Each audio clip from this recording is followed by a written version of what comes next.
Yeah. Mhm. You know, I am really not concerned about the personal wants Yeah. of those that are keeping me from my sons. Yeah. I gave you the documentation of the fraud. Hmm.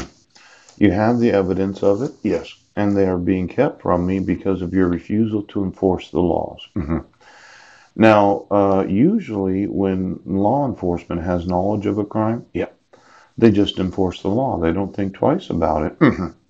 They do. Mhm. But it looks like when you issue a protection order where you use the forgery of the ex officio superior court clerk, Hmm. you issued it without the signature of the pro se litigant. Yes. And then you say that I received notice. Some reason, there's some motive here someplace, Right. or you decided you're just going to violate the laws. Hmm. Now, if you think that I'm being mean in the accusation of bribery, Yes. let's call it unreported income. Hmm. Hmm.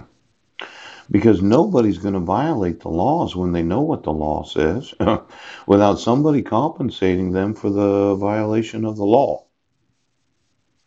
Now, this underreported income that you say you don't receive, Yes.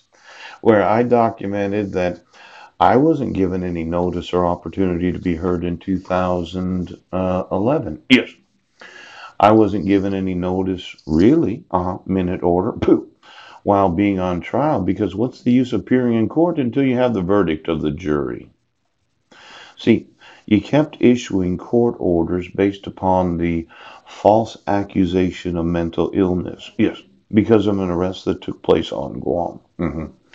And then you said, well, we did it for free. We didn't receive anything of value.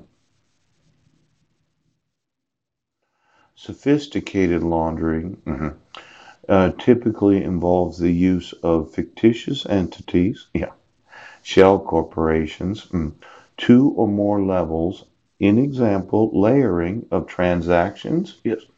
the transporting of the money from one place to another place, transferring the money from one institution to another, Yes.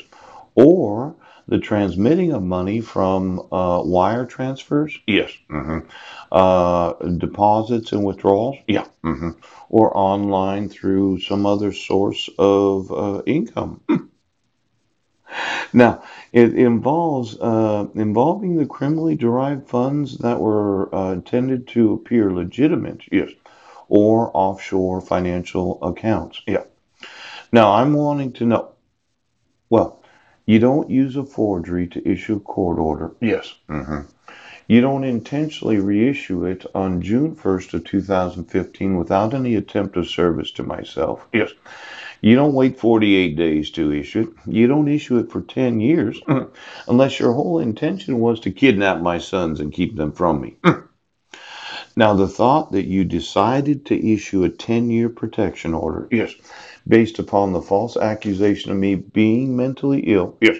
because I was homeless. The court doesn't have jurisdiction over the parties, the minors, and the subject matter. Yes. I explained that to law enforcement. Yes. The respondent didn't have any notice. Yes. The petitioner didn't have any jurisdiction. Yes. And then every day, right now, what you continue to do Yes. is enforce a fraudulent protection order that's obstructing me from being able to talk to my sons. Now, what idiot would do that for free? So, it looks like this structuring of transactions to evade the reporting requirements. See, failure to report cash or monetary transactions, Yes. failure to file currency and monetary instrument reports, yeah, knowingly filing false reports, oops, bulk cash smuggling, establishing or maintaining prohibited accounts. Yes. Now, there's a base level of 8. Hmm. Now, if you get convicted under 31 U.S. Code 5318 or 5318A, Yes. or 6 plus the number of offense levels from the table for theft, Yes. property destruction, and fraud. Now, this is fraud. Hmm. Hmm. So you can add in another 18 levels of criminality just in the fraud right now. Now, theft, Yes. property destruction and fraud corresponding to the value of the funds if subjection does not apply. Now, the fraudulent issuance of a protection order, right, while in custody on Guam, yes, where the pro se litigant, yes, known as the petitioner, yes, filed a motion of the court to issue a protection order, where a condition of it was that I had to have a mental health evaluation and the treatment that probably would have been required, yes, so she could completely lobotomize me for the rest of my life. Well, let's look at this structuring of the transactions to evade reporting requirements.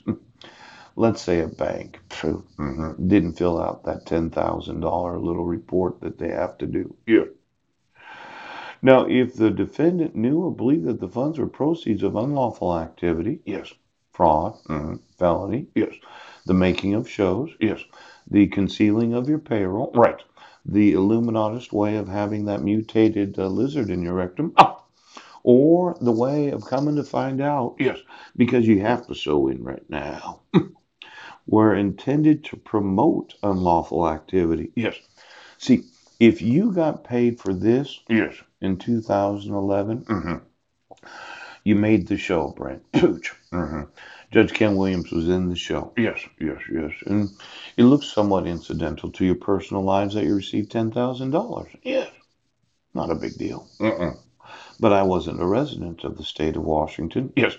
And the state of Washington didn't have jurisdiction to issue the protection order. Yes. Because I was in custody on Guam and we were residents of Guam. That's right. If this was used to promote the unlawful activity of violating